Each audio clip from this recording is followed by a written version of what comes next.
This is part 2 ellipses. So again, just where we left off from the previous lesson, again, I did go over the formula a squared is equal to b squared plus c squared, and also we did determine the center being 7 comma 3, and also the foci points, we knew that those were 7 plus minus root 5 comma 3. Again, from this formula we were able to determine the focus, right? There's one focus here and one focus here. However, I did not go into depth exactly how you would determine the vertex or the vertices, because there are 4. There's one here, one here, one here, and one here. Again, this from the center all the way up to this point is denoted by C, and then this is the focus, this is the focus, and these 4 points here that are exactly on the ellipse, those are the vertices.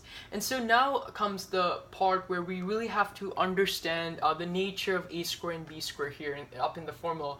And so when we're thinking about this, as we know, 9 is a greater value than 4. 9 must be representing a square, and so therefore a here is 3, b here is 2. Now a is 3, and therefore this must be half of the major axis, right?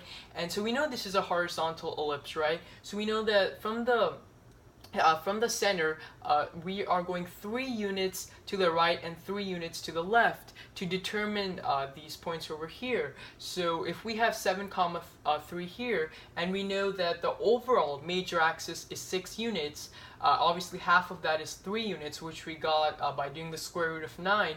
We know that this point here, right, that must be 10 comma 3, right? Because all we're really doing is we're adding 3. Similarly, this point here must be 4 comma 3, right? And to find these 2 points here, we know this is part of the minor axis, and so from the center to any one of these points, that is 2 units. So this point over here will be 7 comma 5, and this point over here will be 7 comma 1. So here we have determined all the points, all the vertices and the foci, and we know the center. And so really, when we connect these points, we basically sketch the graph of an ellipse. So that's how you sketch an ellipse. And so in the next lesson, I will be going over more towards the more on the equation of an ellipse. So thanks for watching.